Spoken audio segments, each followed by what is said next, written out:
Brian Shaw, Byron Scott.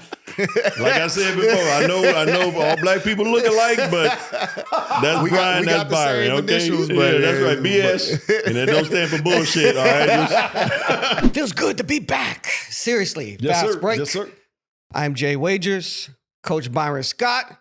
And we got a legend in the building. I got to Yes, go to the we do. clipboard. I got to go to the clipboard for this one, Byron. Yeah, go ahead. In the building, we have former first-round draft pick in 1988 with the Celtics. Boo. 14-year NBA veteran with stops in Miami, Orlando, Golden State, Philly, Portland, and three-time NBA champion with the LA Lakers as a player, 2 times as a coach. Mm-hmm. So how many did that add up to? 5, baby. By the way, I was with him all 5. He played alongside some of the greatest to ever step on the court, Shaq, Penny, and our beloved Kobe Bryant. He's also known for his leadership, his clutch shooting, transitioning from player to coach, including serving as a head coach of the Denver Nuggets and an assistant on multiple championship level staffs. Please welcome to the podcast, Brian Shaw, ladies and gentlemen. Appreciate it.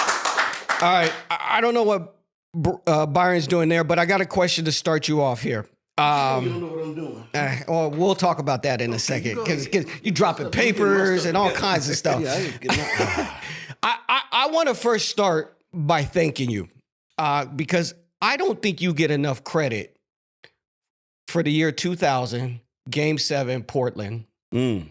Big threes. We're down 75-60, and you hit a three-pointer in the corner that started the biggest comeback in NBA playoff history.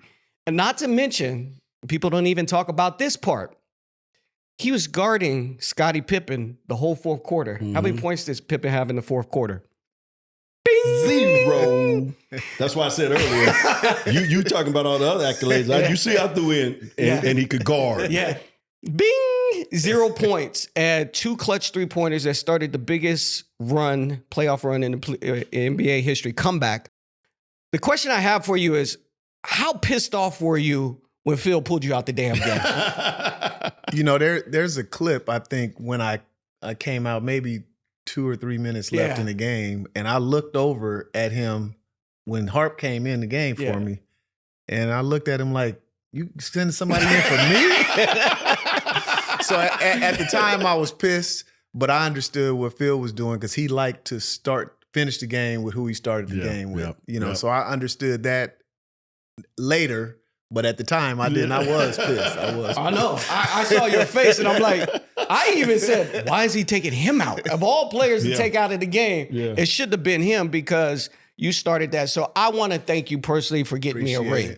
Appreciate you. That was the first ring I ever had, by the way. But B. Shaw, as a coach now, you really do understand now, right? I mean, and I was the same way. You know, when you get taken out of a game where you got it going, and you pissed off that you've been taken out, but then after you sit there for a few minutes, you go back to rooting for your teammates and you want to get that W.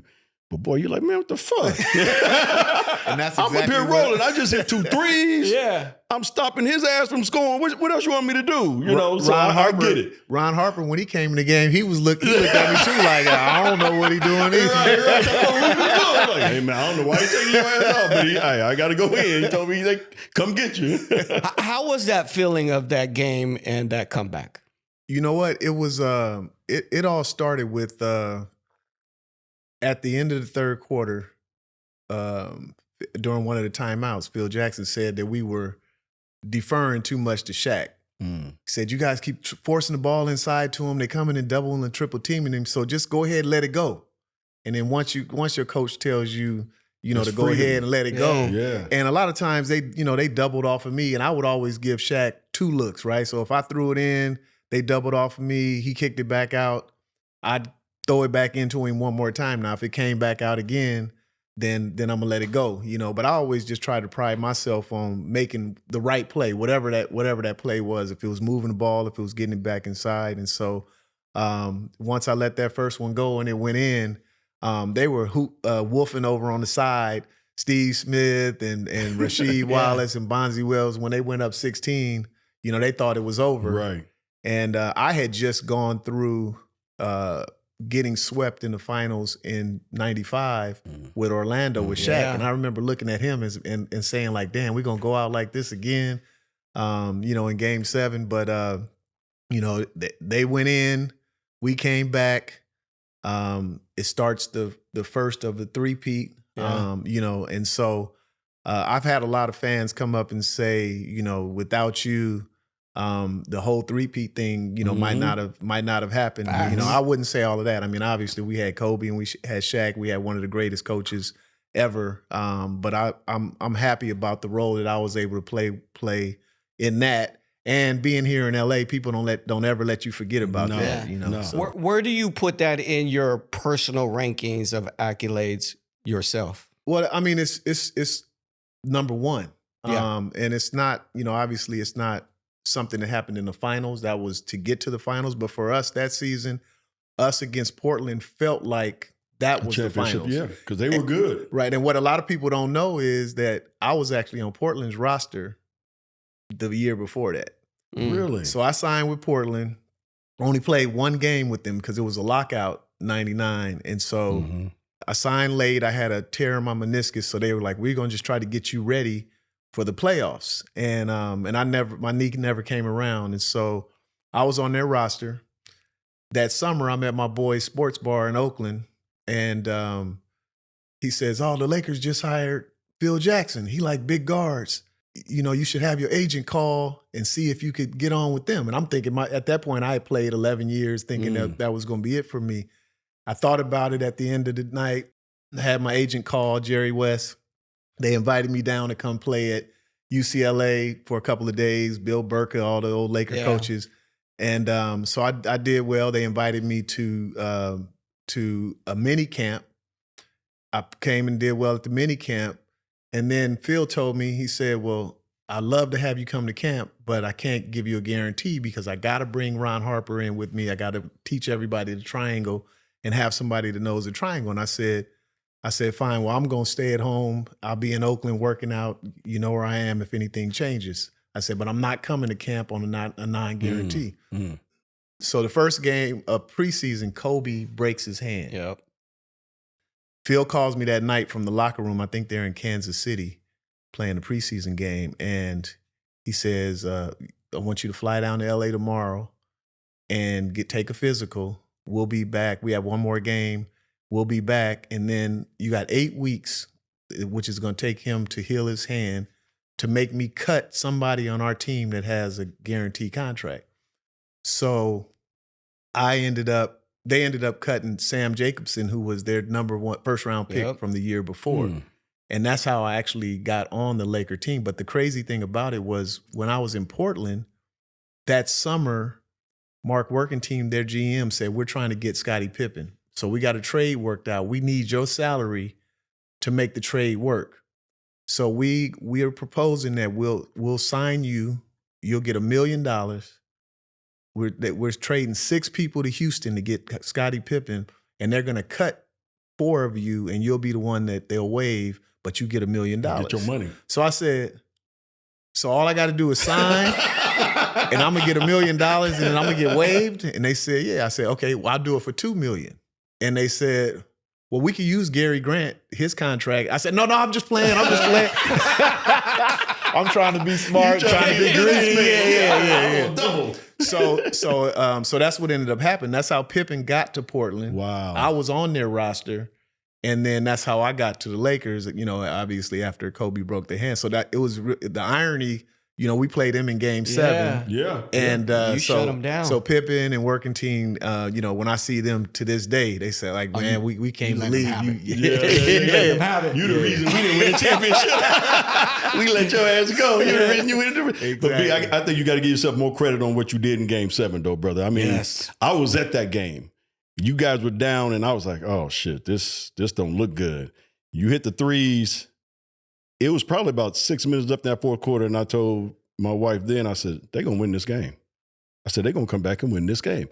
I could see Portland tightening up, and I could see y'all just like, man, we got their ass. Well, one of the things that happened, too, was Rasheed Wallace was killing us. Yes. and they stopped going inside to him. We had no answer for him. That dude was a beast. And AC was on him, Robert too Horry small. was on him, Yep. and he was killing us. And then they just start casting from the outside, so we, they played into our hands. And so we started, you know how that feeling when you have a lead like that and then it starts getting whittled away, you start playing not to lose instead of playing to win. So, they ass started getting tight. And we just prayed on that, and so Portland was 5 for 23 in that fourth quarter, right? In the fourth quarter. 5 for 23. Asshole got tight. Got tight. Asshole got tight. Couldn't get nothing in there. While we were talking about that, Byron, Man, you were taking off your shoes. Yeah, man. What we got going on here? We get to see the busted but I tell feet. you what, I need a pedicure. I should have put some damn lotion or something on before. But Bijan, look here, man. The whole time we've been sitting there, I've been getting this nice little feeling going up my legs, through my feet, my body, and again, earthing. I've been using this mat for a long time, right? And I stopped using it for about 3 weeks. I went to Cabo and I didn't want to take it to Cabo with me, so I stopped using it. And a couple of days ago, I would get out of bed and I was like, oh shit, my damn foot is hurting again. Because I know it was feeling good. My body was feeling good. And then my foot started hurting a couple of days ago. I said, I got to go back to my mat, right? I got to go back to my earthy mat. And I was like, man, this shit really works. It makes your body feel good. It helps with inflammation. I sleep better. We got to give you the mat that I'm using right now. 30 minutes a day at the most is probably all you need. And I think you will feel, your body will feel much better in a couple of weeks if you use it like that. So I'm gonna tell all you guys out there, I'm telling you, earthing, and they got bed sheets, they got pillowcases. Yep. You can go to earthing.com and check out all the products that they have. But I'm telling you straight up right now, I live by this now. I'm not never gonna have my mat with me again. So you see, I'm like, man, fuck it. You know what? You're gonna have to just look at the rusty toes and just have to deal with it. But man, my earthing, I've been getting that tingling sensation again. I'm sitting there going, ooh. But earthing.com, guys, check it out. Go on there. You can look up all the products that they have. Like I said, they got bed sheets, got them Sleep as well. mat. Sleep mats, pillowcases. Patches. Patches that you can put in specific areas of your body that you want to feel better. And again, it helps with the inflammation, stress, all that good stuff. I'm telling y'all, check it out. That's I love that. And we need that at our age. I was getting ready to say. Now, one thing I will say that we both look good. I'm 59. Yes, we do. My next birthday in March, I'll turn 60. I know Byron is a little bit older than me. I'll be 65 in March of next year. Yeah. So, What y'all trying to say about me then? Where are we going with this? We just said black don't crack. We still looking good. I'm we are 60. I'm still half black. We just want to say, wait till you get to your deal. We want to see what you look like. Come on, like Hopefully you still looking good, Jay. I'm just he's saying. only 10 years older than me. You're only, 15, 16 years older than me? I'm just saying. I'm with B, but I'm with B. We'll see how you do. But listen, B, we're going to get back to this. Yeah, just keep living. Yeah, just keep living. Keep waking up. Keep waking up and keep working out. You be good. Keep eating right. You be good. B. Shaw, I got to ask you this because you've played with two of the best combos in sports history. You got a chance to play in Orlando with Penny and Shaq when they were young. And then you got a chance here in LA to play with Shaq and Kobe. Out of those two duels, who would you take? If somebody put a gun to your head and said, because again, you got them at Between different times. Penny and Kobe? No. Oh, the two duels. Yeah. Which duel is better, Shaq and Kobe or Penny and Kobe? I have to say or Shaq. Penny, I'm saying Shaq. I have to say Shaq and Kobe. Yeah.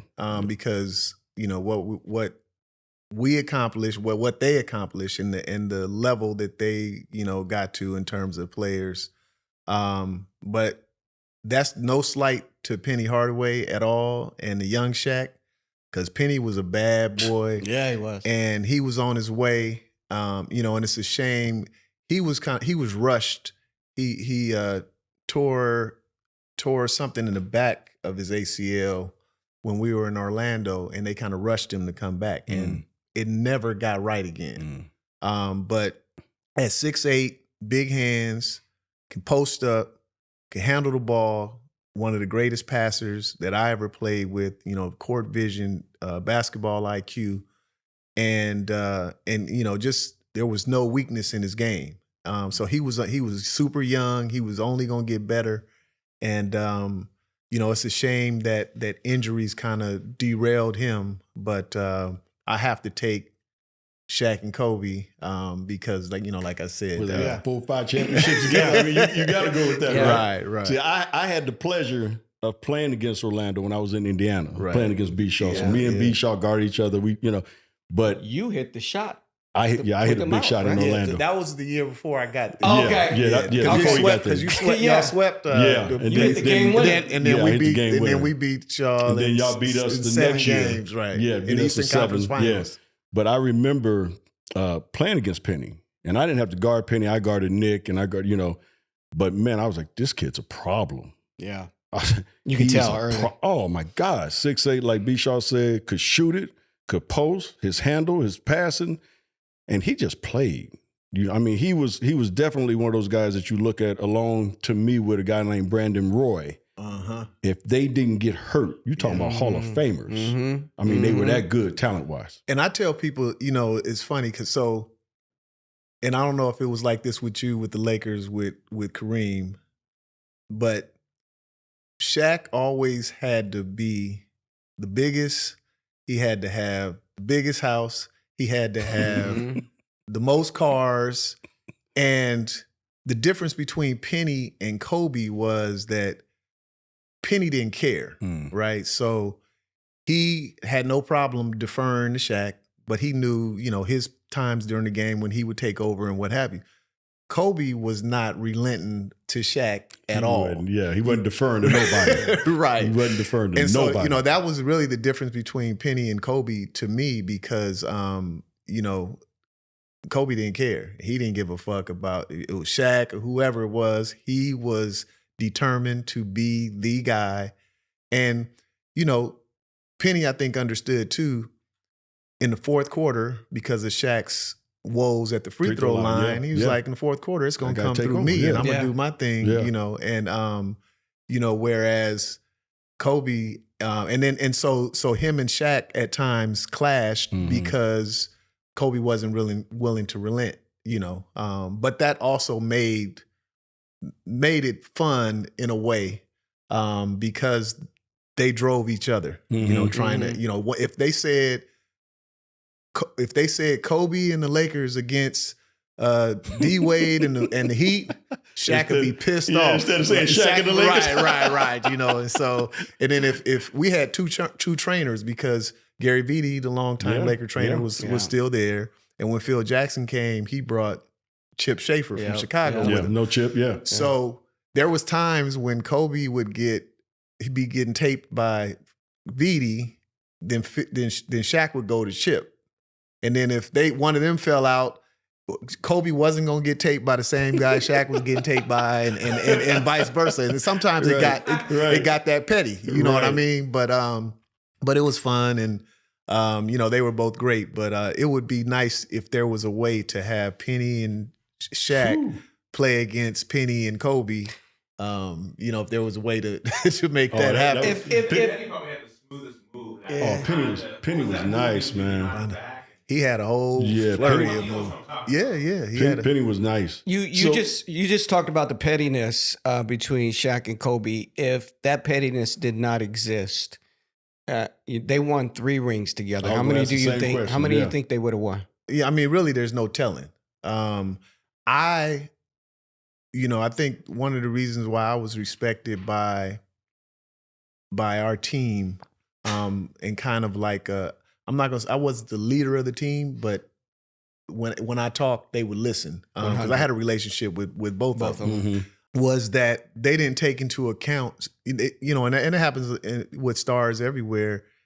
They see things from their perspective, and we see things a little bit differently, right? So at the end of we had won 3 in a row. We're trying to win the 4th, and that year Shaq was on this thing about getting paid. Yeah. So he didn't have his surgery on his toe. So he missed, I don't know, maybe the first 30 games or whatever of the season because he didn't do the surgery right after the season ended. And so anyway, we end up losing, I think, to San Antonio in the playoffs, fall short of a 4-peat. After the season is over, Shaq and Kobe, they say we need to get younger and more athletic.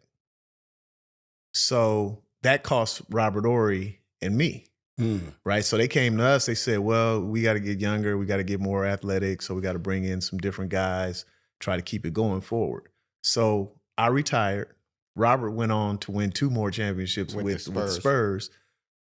They brought in Gary Payton and Karl Malone and brought Horace Grant back. Older. Right. And they ended up getting younger, right? older. Yeah. And I think that there's something to be said about pieces that make the chemistry right, right? So they brought in all this star power. And Carl, they probably would have won it if Karl wouldn't have got hurt, going into the playoffs.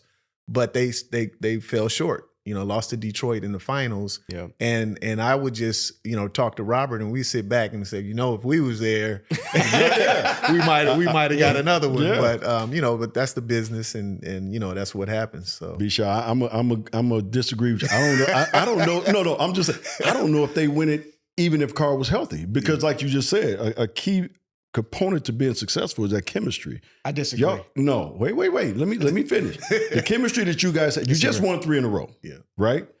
You want to get younger, but you sacrificing that youth for experience. You guys already knew with you and Rob, you already knew your roles, you understood what it took to win a championship.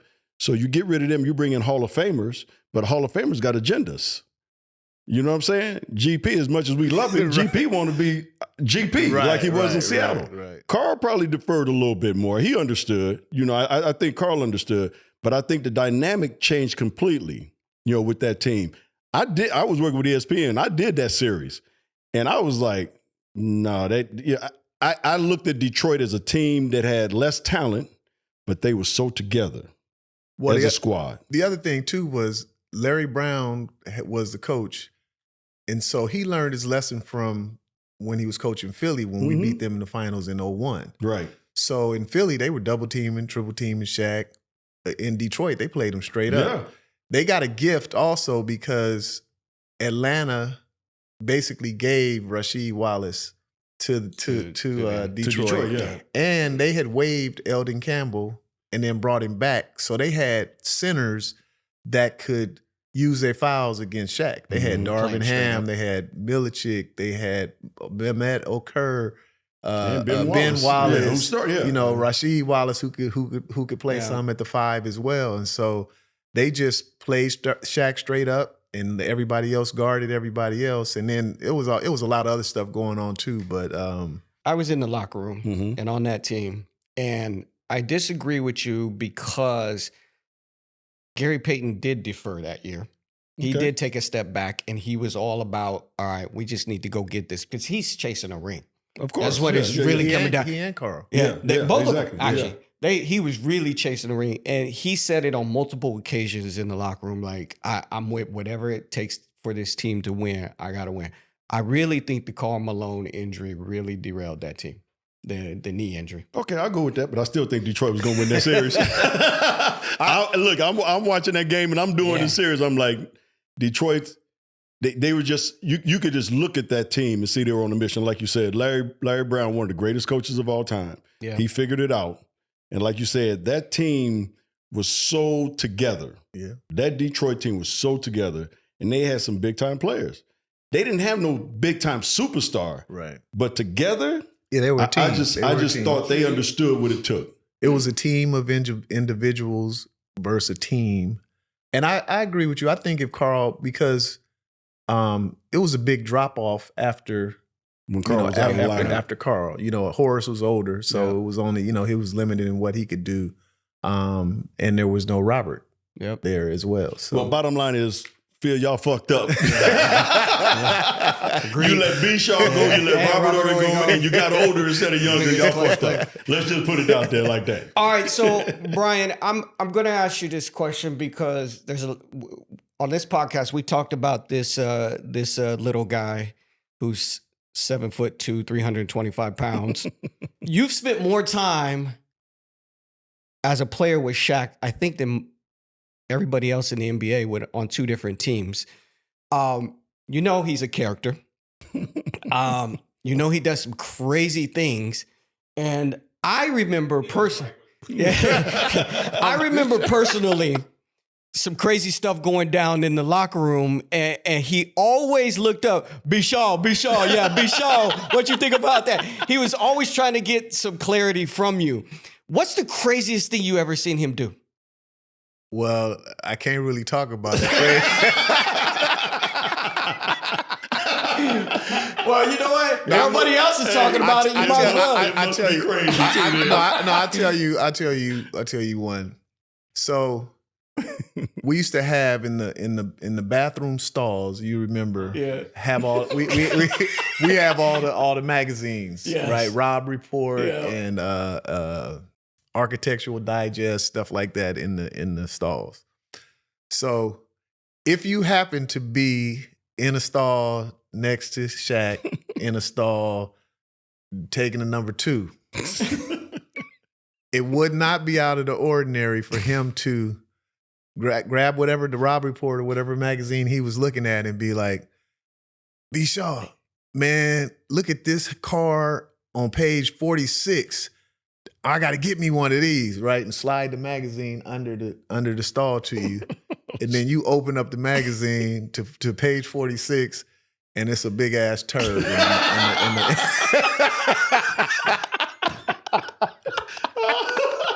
Sorry, Shaq. I had to tell. These are crazy as hell, man. Yeah. Shaq He got a shit fetish. Yeah. Shaq got a shit fetish. Every story ever told. Oh my God. No. Here's this is the crazy one. You ask him about this next time you see him. So we're in Philadelphia, 2001, playing the finals against Philly, and on one of the days in between the games, we get to take a private tour at the Philadelphia Zoo. Mm-hmm. It's Shaq, myself, Jerome, Uncle Jerome. Yeah. So we go to the gorilla enclosure. Shit. So the dude at this giving us the tour, he says, when we go by the gorillas, do not look the gorillas straight in the eye. They're gonna take it as a threat, and it's gonna make them go crazy. So they have an albino silverback, What? right? Mhm. The one is rare. Rare as hell, yeah. They got an albino silverback. So we go, and it's just a glass in between us. And so we're walking by. So the whole time I'm thinking, I ain't looking him in the eye because the man just told us, don't look him in the eye, right? So Shaq walks by and he's looking straight like this, and then he just turns like this and he looks right in the gorilla's eye. And that big ass albino gorilla ran up to the glass and started banging on the glass real hard. And it scared the first time I ever seen Shaq scared, right? And I immediately looked at Shaq and he said, damn, he wasn't lying. He's going crazy. I said, yeah, he looking at you going, how the hell he get out there?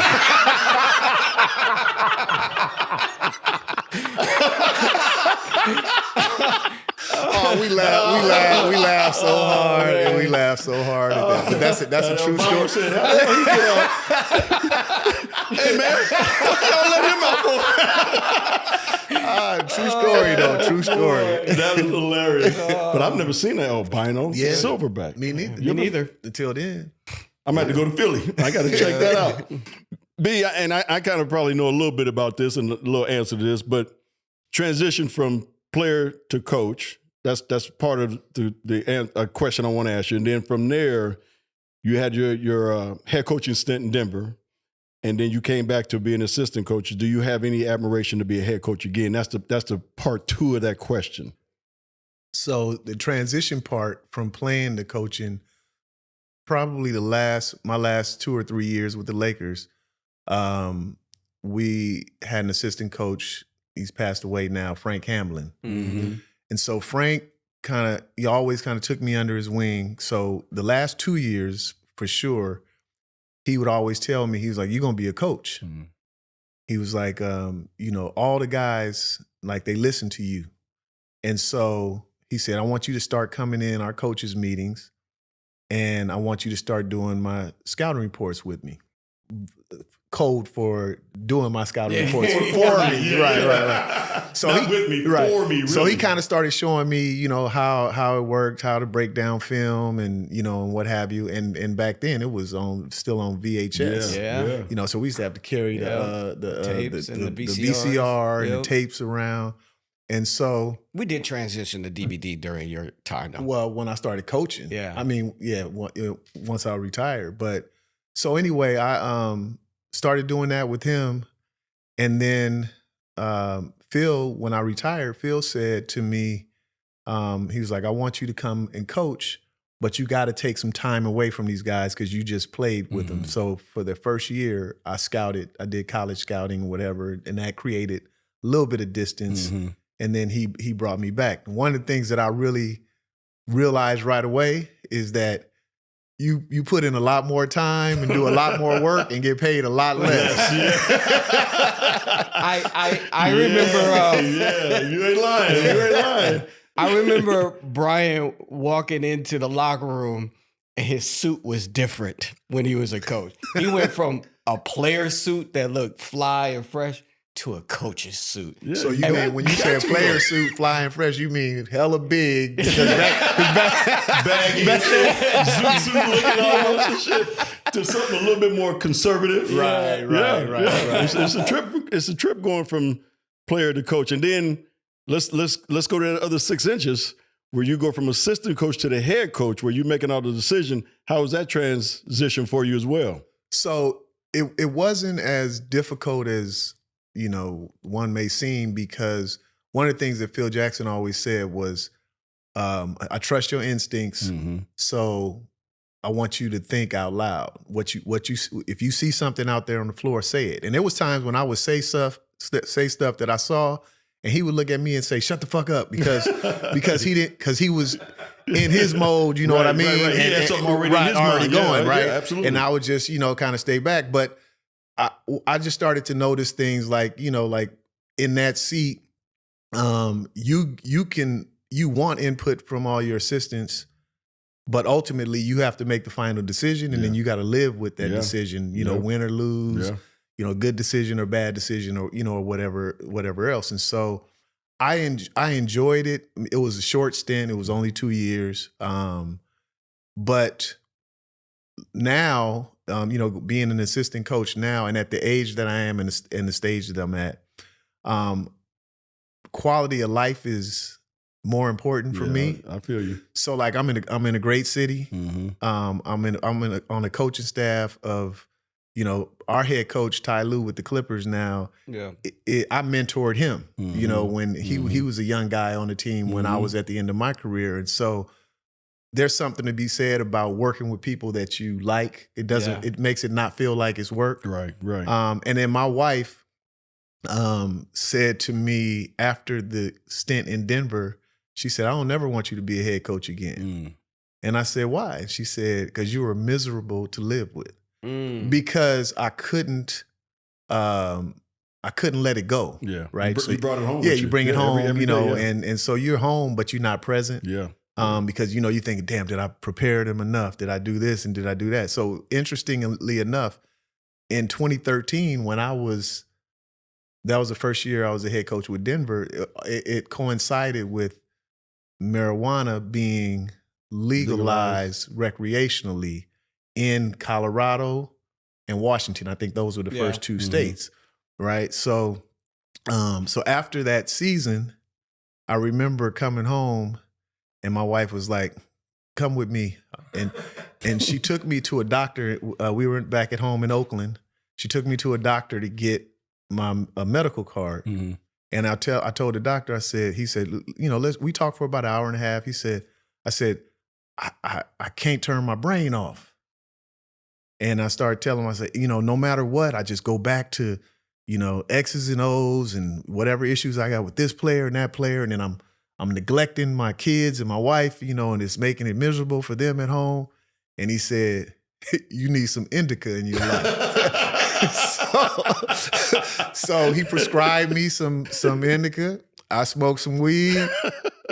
And then lo and behold, I was able to shut my mind off, right? And then and separate work from home, and what have you. And so to answer your question, like I said, I'm cool. I feel you. If a situation came up Right. where, like I said, it was a great city and a good situation, because most of the time when you get hired, it's because somebody else got fired because the team wasn't very good, and so having to go through all of that and try to build up a team and all of that at this stage, I'm cool where I'm. As long as my salary is cool and I'm in a good city, I'm cool. Is there any city that you would not go to and coach? And I'm saying this because you were drafted by a team, and if I'm not mistaken, you went through a lawsuit with a team, and you were a Laker for so many years, so you got to fucking hate this team. Would you ever coach in Boston? I would. I don't hate Boston. I hate it, but when they drafted me, I had just spoken with Jerry West, because I never did an interview or anything, workout, anything for the Celtics. And it was only 25 teams at that time. The Lakers had just come off winning the championship. So you guys were the 25th pick and the Celtics were the 24th pick. So once it got to 23, I spoke with Jerry West, and he said, well, after Boston picks, get ready to become a Laker. And so I'm juiced, right? I'm down the road in Santa Barbara, and I'm in Oakland, and so we're at my house having, my mother's had a little draft party for us, and I'm telling them what Jerry West just said, and then David Stern gets up and says, with the 24th pick, the Boston Celtics select Brian Shaw out of UC Santa Barbara. My mother started crying. Oh no, not Boston! Right? And I'm tears of joy. yeah. Because you're growing up on the West Coast, and we root for y'all every time when y'all playing them, and so. But with that being said, when I got there, the experience of playing with Larry Bird and Kevin McHale and Chief and DJ and Danny Ainge was still there, and then Red Auerbach was who drafted me. That experience, I couldn't lose if I went there, or if one more pick, one more pick to the Lakers, and the Lakers ended up picking David Rivers. Bust. At that point, but no. So for me, there's a lot of history there, and I could say I played for the best GM in Jerry West and Red Auerbach as a president. The two best announcers in Johnny Most and Chick Hearn, and then Phil Jackson as a coach, won championship. And then the two teams that have the most championships. With the Lakers have 17, Boston has 18 now. Yeah. So I mean, I it was a win-win situation for me either way. Now there are a couple of teams, couple of cities that they could offer me $20 million a year to coach. I'm not going, but I'm not gonna name them. But you want to throw their ass under the bus? No, I'll name one for you. Salt Lake City. Be sure, throw their ass under the bus. I'm not gonna say. You say their name, I'll whistle. You say Salt Lake City? Yeah, I said Salt Lake City. What's the other one? I don't know. I was gonna say Denver, but that was because of the situation last time. But that was crazy. Denver's actually a nice city. It is, but my situation was not a good situation. Right. God, who's that other? Who would be the other? Is it on the East Coast? I'll say this. I don't. We didn't get it. We never got really a chance to go explore like the cities. Right. So like right now, like Memphis and Milwaukee and Cleveland, it doesn't appeal to me. Right. You know what I mean? Now, I don't know. I know that we stayed where we stayed in the hotel. Remember in Cleveland, it used to be in Akron, near Cuyahoga Falls or whatever. It was nothing out there. Right. It was always gray. It was cold. I'm from Cali. Yeah. You know what I mean? I like sunshine and palm trees and and all that. So I'm not trying to go anywhere that doesn't have that. And I was fortunate enough I was in Orlando for 3 years, Miami for 3 years. You know what I mean? And in LA for a bunch of years. You've had a great career. Yeah. So Be sure you know this young man very well as well, Kobe Bean Bryant, who we loved. Give us a Kobe Bean Bryant story, man. I know you got a bunch of them, but give us a story about our beloved Kobe Bryant. So I met him actually speaking of the lawsuit with the Celtics, Yeah. when I left Boston to go to Italy, I played against Jelly Bean. Okay. And Kobe was probably 9 or 10 years old at that time in Italy. And so he was, the team's on the court warming up. And here's this little kid challenging everybody to play one-on-one, to play horse, and what have you. And then fast forward, I didn't see him until his junior year of high school again after seeing him after meeting him in Italy. Mm-hmm. And Jelly Bean he actually brought him to the finals when I was in Orlando, 94, 95 season. So now Kobe is same height as me, 11th grade. And he walks up to me, a whole bunch of confidence. You remember me? I said, yeah. I said, man, I can't believe you look at me eye to eye. I said, what grade you in now? I'm in 11th. I just finished the 11th grade. He said, yeah, I was thinking about going hardship and skipping my senior year of high school. No bullshit. And I didn't know anything about it, as far as basketball and shit. And I'm like, man, 15, in my 16. head, I'm going, man, get the fuck out of here. Nigga talking about he gonna skip his senior year of high school and go straight to the NBA, right? So then I started paying attention. So, obviously he finished high school and then he declared for the draft. And then I was like, oh, okay. So that mentality and that attitude, fast forward now to Jordan used to have his camp at Santa Barbara every summer. Mm-hmm. So I tell Kobe's having his camp at Loyola. So I said, man, you should have your camp at Santa Barbara too. I said, because you got about 150, 200 kids here at Loyola. You can get 750 at Santa Barbara with all the courts. And I said, Jordan is getting $750 per session per kid, and getting 750 kids. You do the math on that. He said, nah, he got his. I said, do it a month earlier or a month after or whatever. It doesn't matter. You could do it. So he eventually started doing his camp at Santa Barbara too. I love to fish. So right where the Bacara Hotel is in Santa Barbara, it's right on the bluff. And when I was in school there, I used to fish off the beach right there. So he's smoking a cigar after camp one day. And I say, hey, man, you got to get up early in the morning with me, man, and come down to the beach. I'm catching sharks and stingrays and all kind of stuff on the beach. So he said, all right, I'll meet you down there at 7:30 tomorrow morning. He didn't end up coming. So I take some pictures of these sharks and stingrays that I'm catching, and I text them to him. And I said, see, man, see what you missed? And he said, oh, man. He said, what you do with them? And I said, I just took a picture with him and I just threw him back in the water and let him go. He said, why'd you do that? I said, what was I supposed to do? He was like, you're supposed to kill him. I said, I'm supposed to kill. I said, why? He said, they got caught. Shit. That's what their ass get for getting caught, right? And I mean, in a nutshell, like that's his mentality, man. All the way, man.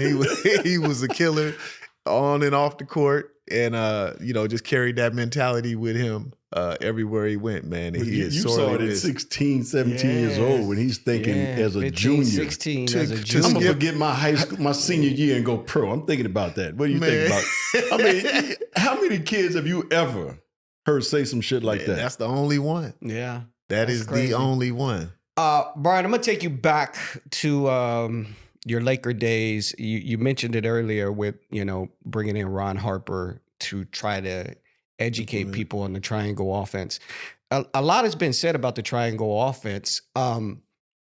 Tex Winter's triangle offense. Let's just be real about it. Tex Winter's triangle offense. Right.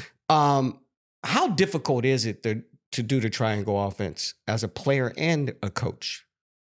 I think it's more difficult as a coach because there's only been a small set.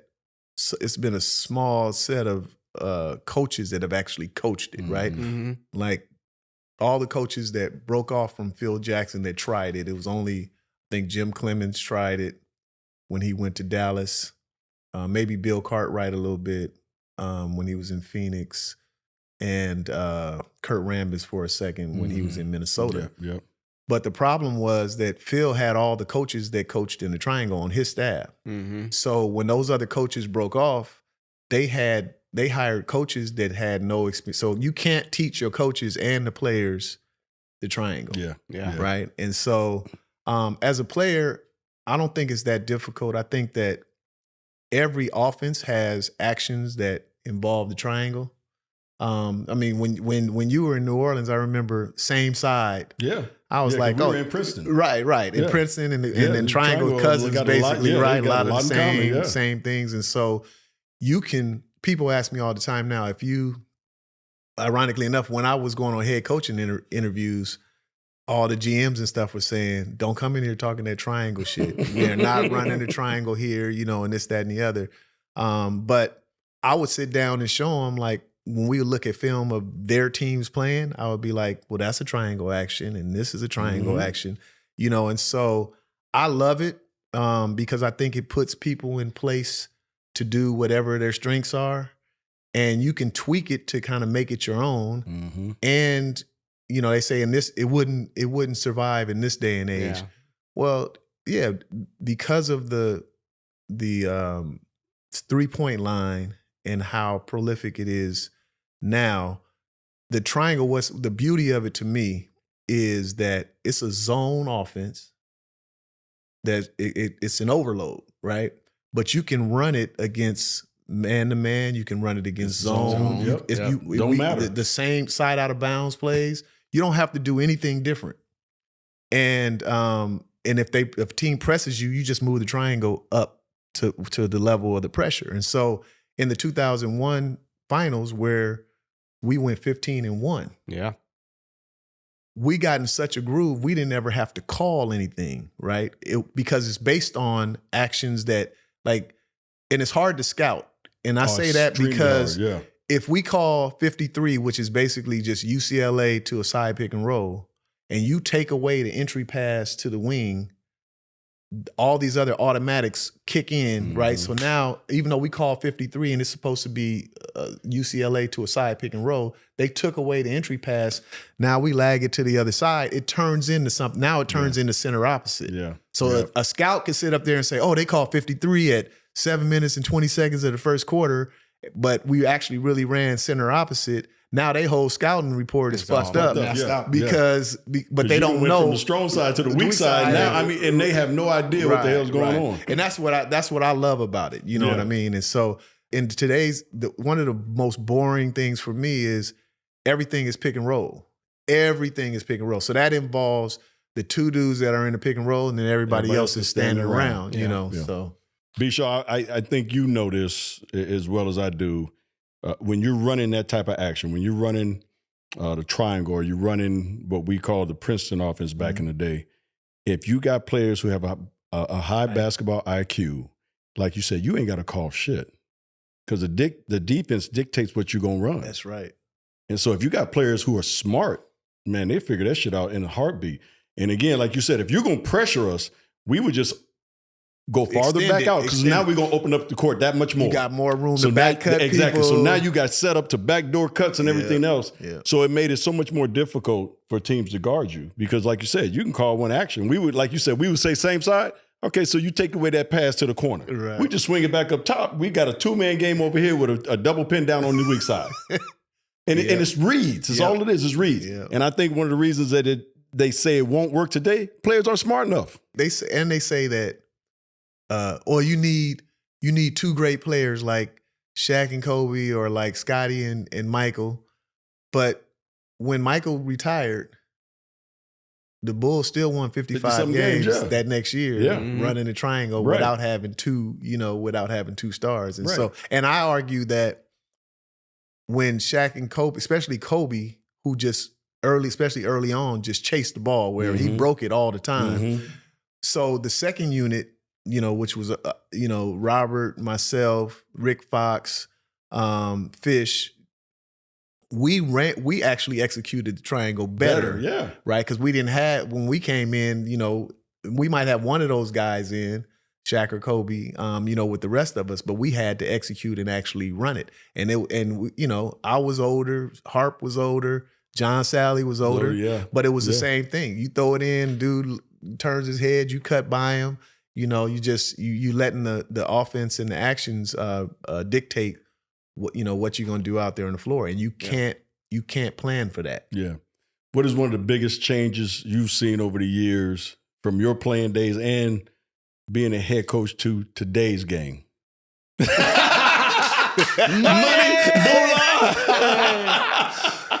oh, it's outrageous now, boy. I don't know what you made your first year. Shit, we don't even want to talk about what I made my first year. I made $150,000, and the coaches and the players now, they say to me, "Damn, coach, how'd you live on that?" Right? That's in their pocket right now in the locker room. Yeah. I've been on a team with guys who we go on a 9-10 day East Coast trip, and all they do is bring a backpack and no other bags, right? And then it's like they go in the mall and they buy an outfit, all new stuff, and then leave it, and then go to the next place and go to the mall and buy an outfit and then leave it, and they just have a backpack and they PlayStation.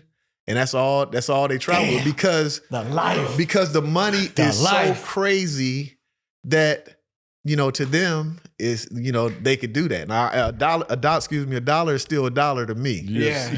At the end of the day. But that's the biggest thing. And then I also think that I don't think that the players today, there's exceptions. Right. But absolutely. the majority of the players today have no regard or very much respect for the history of the game and the past. Yeah. And the sacrifices that every generation that came before them had to make for them to put them in the position that they're in now. And so I know I was a student of the game, so going on. I'm proud of the city that I'm from Oakland, right? So I know that Bill Russell and Paul Silas, going all, Lester Connor, going all the way up through myself and GP and Antonio Davis and Greg Foster and J.R. Ryder, Jay Kidd, Damian Lillard. Yeah. I know the history of my city. I know the history of the players that came from my city. I know the history of the game, other teams, other players from other teams.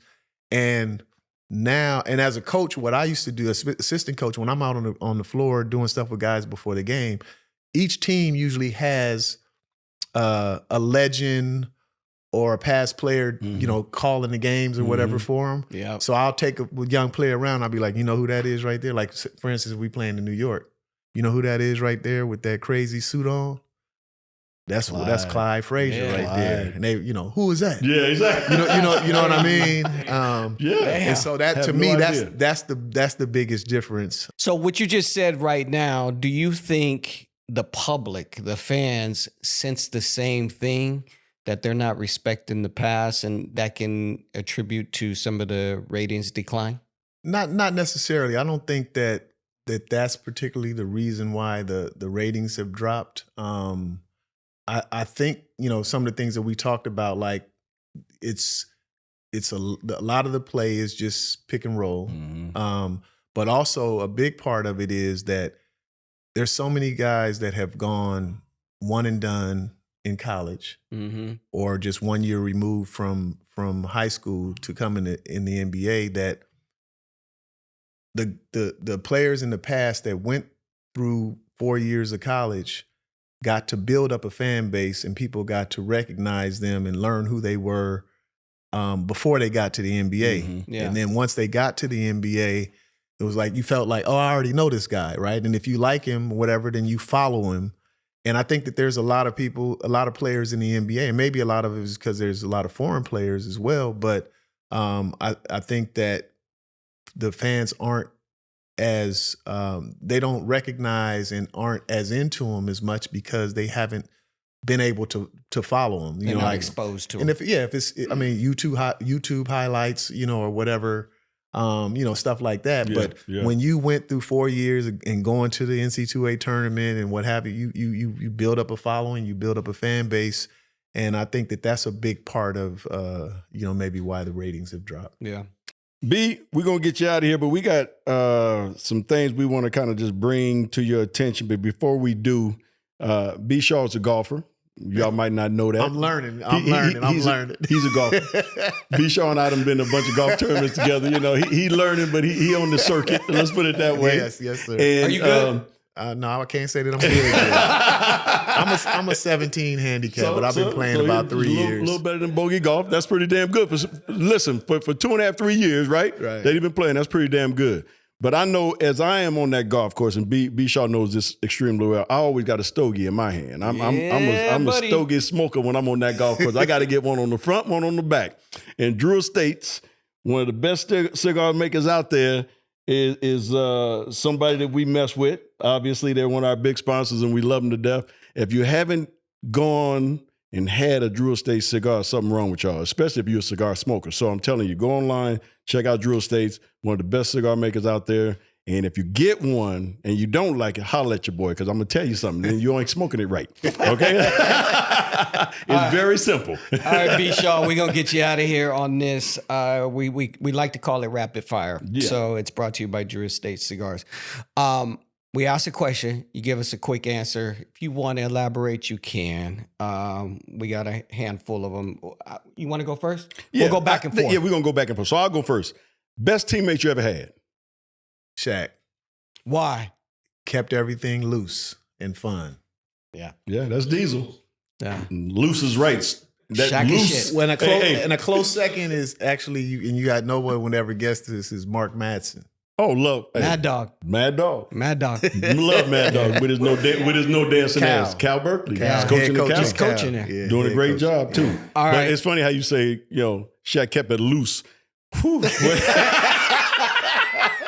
You a fool. all the shit that he was doing. Literally, all the shit that he was doing. Say literally.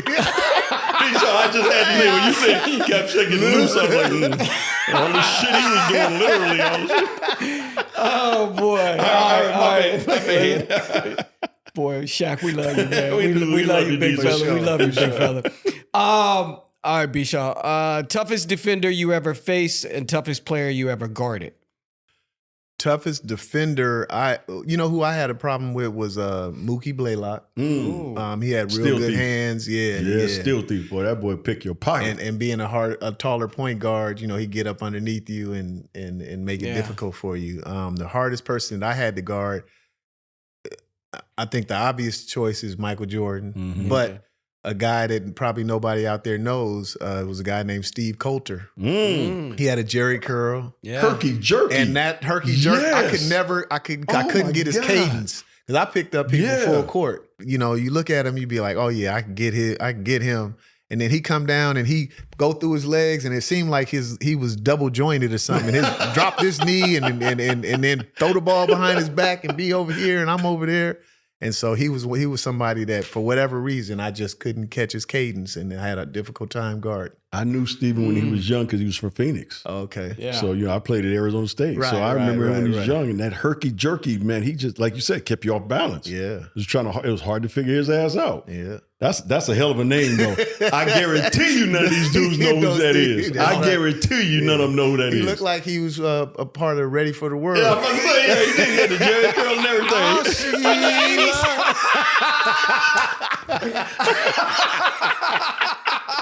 B-Shaw, you crazy on that? But he did. Yeah. Oh, that was a good, and it was wet too. That Jerry curl was wet. It's dripping. Oh, it's dripping. Man, hey, if he dripping. Oh, yeah. Hey, when he come down, Yeah, he can also fuck you up because he come down and do one of these. Man, it might get you in the eye. That sweat start flying everywhere, might get you in the eye. I'm telling you. All right, B-Shaw, one player you wish you could have played with. I wish I could have played, Magic.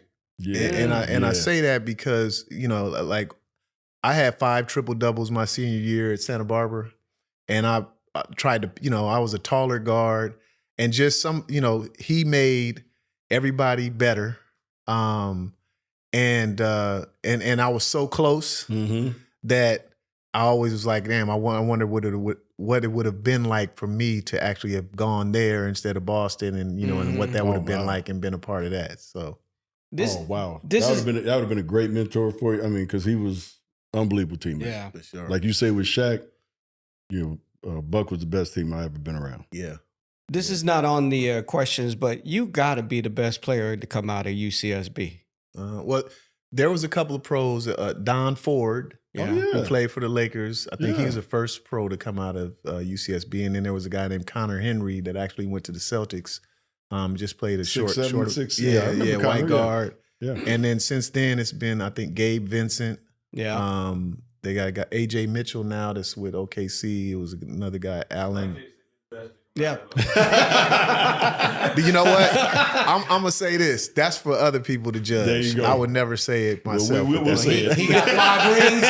He got 5 rings, and those other players don't even have that combined. We'll say it. Yeah. Hey, we'll say I wasn't a good shooter. I was a timely shooter. Because see, you have to shoot bad enough for them to double team off of you in the first place, and then so then you get a lot of open shots.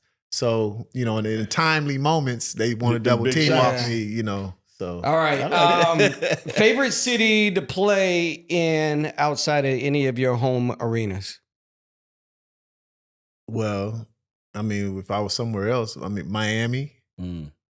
I like the big cities. So Miami, and then, I mean, Miami's not a big city, but New York, Chicago, places where there are things to do and you can have fun, and because we didn't fly, we flew commercial. Remember? Yeah. You had to stay over. Yeah. We couldn't leave right after the game back in the day. Right. That's a good one. Yeah. All right, 3. Big Sean, this might be tough. I know I could answer it real easy. 3 words to describe Shaq. 3 words to describe Big Diesel. Okay. Fun, generous, and a kid. He's a big kid. He is. Yeah. My 3 words would have been, and Shaq, this is all in fun.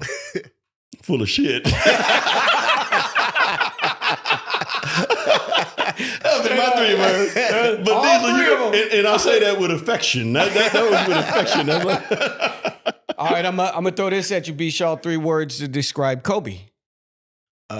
Tenacious. I said killer. And brilliant. For a guy that didn't go to college, to be as worldly as he was, to speak different languages.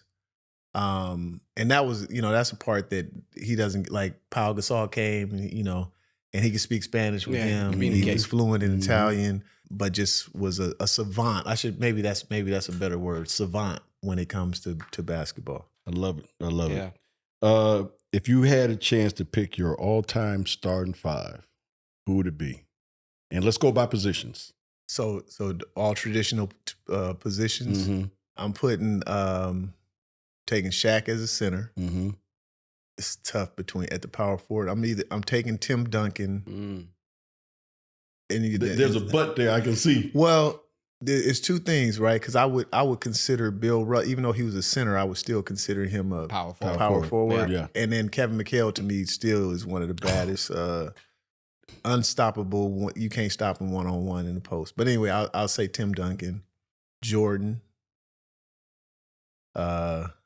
Magic, and what am I missing? 3? 3, yeah. I'll say Bird at the 3. It's a hell of a team. Hell of a team. No, hell no, you can't argue that. First thing you bought with your NBA paycheck? It wasn't that much. Well, I'll say the first thing that I bought of relevance when I could was a house for my parents. There you go. Yeah, there you go. And Bishaw, by the way, I made $375,000 a year. My first contract, because I was a 4th player pick. I made $375,000. That was it. I signed a 4-year deal for $1.5 million. That's you crazy. Signed the reason why I went to Italy in the first place, Boston, at least they say they were at the salary cap. and the minimum for a first round pick was $150,000. So that's all I got. So I only signed a 1-year deal as a first round pick. I bet on myself. Yeah, yeah. So I was a restricted free agent after my rookie year, and I made the all rookie team and started 62 games my rookie year. And then they drafted Mike Smith out of BYU. They didn't even draft another point guard. They traded Danny Ainge halfway through my rookie season, and DJ got hurt. He was getting older. So I was like, shit, I got all the leverage. Unless y'all come with something, I'm out. And so that's why I ended up leaving, and then I ended up coming back, for 3 more years. But yeah, that's where the 150 came from. I'm like, I'm not gonna lock in to 150 for 4 years. Right. And they gave me $1 million for 4 years. Yeah, they gave me $1 million to go over and play 35 games in Italy, in Rome. Yeah. And I grew up on the West Coast anyway, so I was like, shit, fuck the Celtics. I'm out. I'm playing basketball. I knew it was coming. There you go. I knew it was coming. Fuck the Celtics. There you go. Fuck Boston. Pre-game meal. What was your go-to? I like pasta. So I would eat fettuccine or or some kind of spaghetti before the game. Nice. Yep. If you weren't in basketball, what career would you have chosen? I have no idea. I really have no idea. I majored in sociology at Santa Barbara. So I may have, but I love outdoors. Yeah. So I might have been like a marine biologist or a park ranger or, I really don't know. A teacher. I have no idea. I think I fell right into what I was supposed to. He shows at a park ranger. Like, you know what I started thinking of? Hey, boo-boo. I started thinking of Yogi Bear right away. He said park ranger and shit. That albino silverback. Right, I'm telling you shit. All right, B-Shaw, we get you out here on this is the last one. Yeah. All the great things you've done in the NBA, from playing to coaching, now assistant coach with the Clippers. What's next for B-Shaw? I know you are very content with who you are and what you've done, but what's next? The next phase, so my kids are 24, 26, and 33. Mm-hmm. And so, and I don't have any grandkids yet. Oh, I got 5 of them. You got 5? Oh, yeah, so I'm looking forward to that phase. I would love to stay connected to the game and still be a part of it in some capacity for a few more years. But just enjoying whatever time that I have left and some grandkids that I can bleed myself into. yeah. I love that. I love it. Man, I'm telling you, you're B-Shaw, going to love the man. grandkids too. I'm telling you, you're going to love it. Thank you It's for just being on the that podcast. doesn't mean look. You're not telling them to go out right now and start making them. Because I teach no loose juice. Every player that I ever coached and the kids that I've been around and my kids, they know that saying, no loose juice. Now, they don't always listen. Right. That's because they're kids. Right? They don't always listen, but I've had a couple players just real quick. Lonzo Ball, Brandon Ingram, when they were young and they came to the Lakers when I was coaching on Luke Walton's staff. And the same thing, I brought them over to my house, I barbecued, gave them the whole talk about NBA players. A lot of them lose all their money because they got child support payments going everywhere, right? So you got to strap up, no loose juice. So after the first year, next year we come back, Lonzo Ball got his head down. He won't make no eye contact with me. I'm like, what's wrong, man? Coach, I didn't listen. I said, what you mean? He said, my girl is pregnant. I said, so he ended up having a child. The mother and him aren't together anymore. And to me, that's a part of coaching too. Absolutely. The off the court part. Absolutely. Especially when they come back later on and they say, you know what? I wish I would have listened to you, or, I learned this, and, whatever the case may have been, so I enjoy that. Lonzo lose juice, huh, bro?